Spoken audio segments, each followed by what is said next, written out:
That game really frustrated me, I can't lie.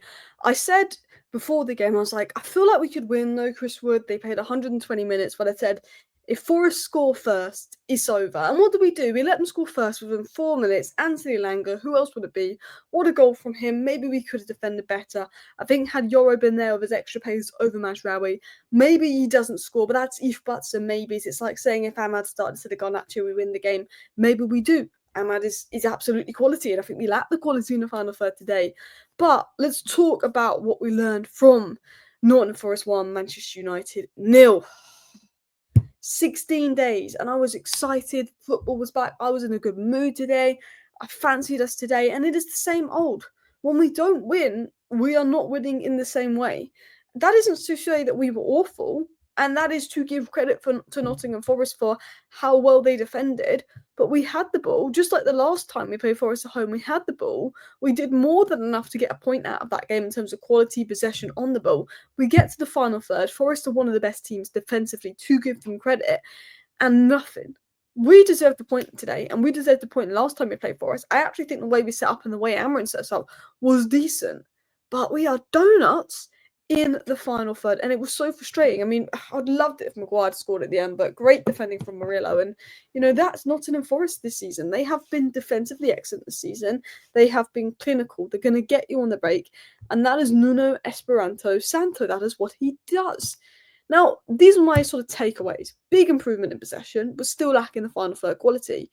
Look, if you have players that are good in the final third, you find a way to get a draw out the game, maybe even win it. It's fine margins. Elanga scored a great goal. We didn't really give Sells that much to do. I think a progressive centre mid is just as key as a striker. We had to have Bruno drop deep because we can't feed the people in front of Bruno. But then when Bruno drops deep, we've got one less good player in the final third. Yoro, De Ligt and Casemiro were my three standouts today. Those three players impressed me the most. I actually thought Delo had a solid game as well.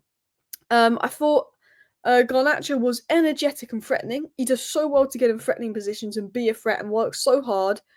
But my.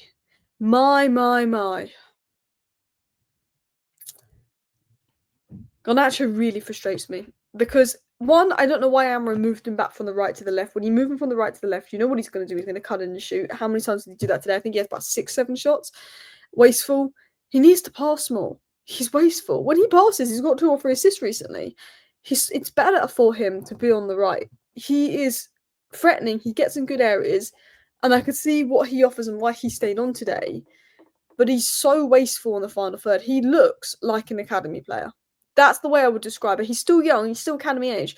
But he doesn't look physically or, mentally quite as good as the others in terms of his decision-making in the final third. He looked like a kid out there. He wasn't winning it a lot of the time. Forest were winning the ball off him quite easily. And then the final third, he brought academy player today. Xerxes was very quiet as a 9. He's very much better as a 10, and we know that. I like Xerxes as a 10. I like what he offers, but we didn't really get him in the game much today. I actually thought Erasmus should have started today. He came on, and actually within 2 minutes of coming on, he created a decent chance for himself. Considering Rasmus was living off scraps, I don't think Rasmus had a bad game, even though he didn't score.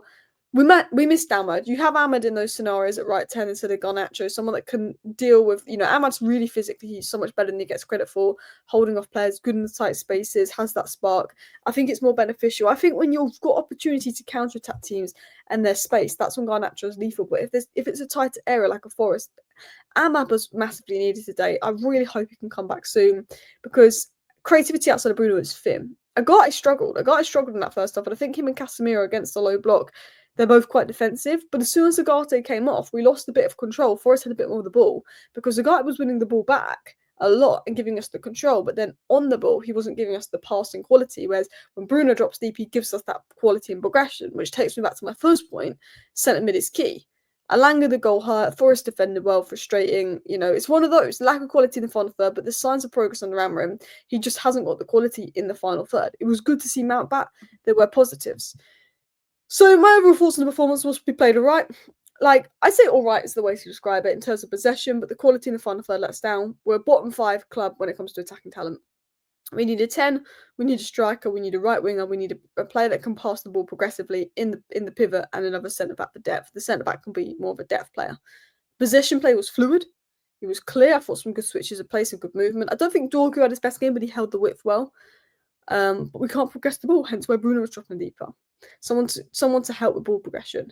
As I said, it's not just a striker. Progressive midfielder, another fullback, definitely needed in this system. We can't ignore fullback. I would rather keep with Onana for another year than not sign a right wing back. Because there's a decision. Would it be a goalkeeper or right wing back for that fifth position? Right wing back's more important than goalkeeper for me. But as I said, if you can see first to Nottingham Forest, you're going to make it difficult.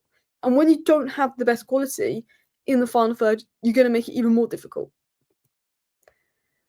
This is where we lacked attacking and creativity. Bruno's the only player who looks capable of unlocking things, but we lacked threat outside of set pieces.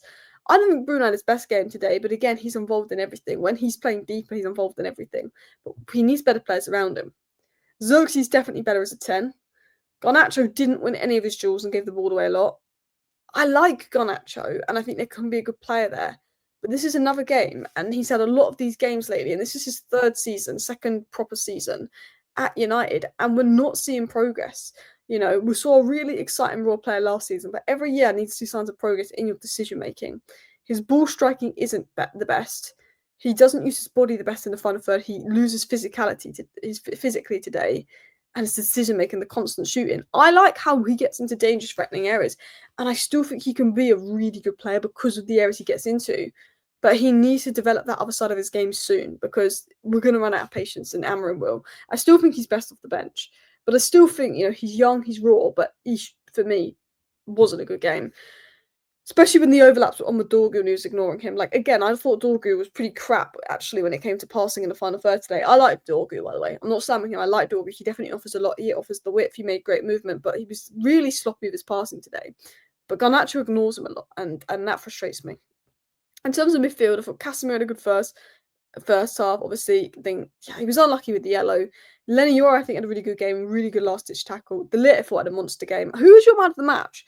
Because to be honest, I was probably thinking De Ligt. Yoro was decent, but look, Elanga, Yates were good. Yates definitely should have got a yellow card. But if we're talking a Man United man of the match, probably say Yoro, De Ligt. Amorim just said, actually, by the way, in his match reaction, we reached the final third many times but lacked the quality. And that's what makes me so confident in Amorim, is he clearly knows what the problems are. He knows what the problems are. He knows that there was good things, but we lacked the quality in the final third. He knows the issues, at least. But let's continue on. Agate off, I think, was the right sub. But then when he was off, we lacked that physicality in midfield. Someone to win the duels, someone to win the balls. And it's we need the perfect partner for Agate. That's what we need, without having to play Bruno deep all the time. I don't know if the subs worked. We couldn't really get Højlund into the game, but I think it was the right sub. I don't think Eriksen offered much. I think Mount and Collier would have made more sense. I thought Mount actually made some good off the ball runs when he came on, but he was only on for about 10 minutes. But at least he didn't get injured, was a positive. Defended well, other than the goal. I think we could have defended the Elanga goal better. Our record for conceding first in games is one of the worst in the league. I think literally Southampton and Leicester and Ipswich did anything worse than us. And I think Dorgu didn't have his best game. I think he struggled today. But yeah, let's continue on into this tweet. Now, I tweeted this before the game, and these were Man United's biggest transfer priorities in order, and I think it sticks this way. I think you could swap centre-back and right wing-back over, to be honest, just because I think Aiden Heaven's class, Yoro's class, De Ligt is class. But De Ligt had injury issues at Bayern, Yoro's had injury issues, Heaven's had injury issues, Maguire's aging, we're losing Lindelof. Do you know what I mean? Striker's clearly the number one, physically suited for the Premier League, proven scorer. Number two, I said it, is a midfielder that can play in the pivot, that can allow Bruno to play higher, and also someone can rotate with Bruno, that can receive the ball from the centre-backs and progress play. We need a Subamende type player. Adam Wharton, Subamende, Stiller, maybe even Hayden Hackney. We need a centre-back that's quick, that can defend the wide channels, is comfortable in the back three. You could argue that's fifth choice priority, but I think with the lack of depth, I can understand why. Ball carrier 10 with goals and assist output, Mateus Cunha, Morgan Rogers. Natural right wing back can be an attacking player, like the right wing back version of Dorgu. You've got Roger Fernandez. If you could get a Frimpong, great. But that for me is what I look at Manchester United, I think we need. But I want to give a shout out to Lenny Yoro, because I see a lot of people saying he's a flop. I saw people calling him flop of the season and stuff, which is ridiculous. They are rival fans that have not watched him play. And yes, he's been injured and not played loads. And yes, he had a bad game versus Southampton. But Lenny Yoro, I think, has shown most games his quality. I think Lenny Yoro today was really, really impressive. So I want to give a shout out to Lenny Yoro. I thought Matthias de Ligt, he won't get the credit he deserves, but I thought he was really good as well. And I have to say, I'm just frustrating. I'm just so frustrated because I felt that we could have. Look, Forest defended well, and I'm not going to take anything away from Forest. That's what they do. But I just felt that we 2 games against Forest, 0 points. But I felt that we could have at least had 2 points across those 2 games. I don't think we've been outplayed by Forest at all.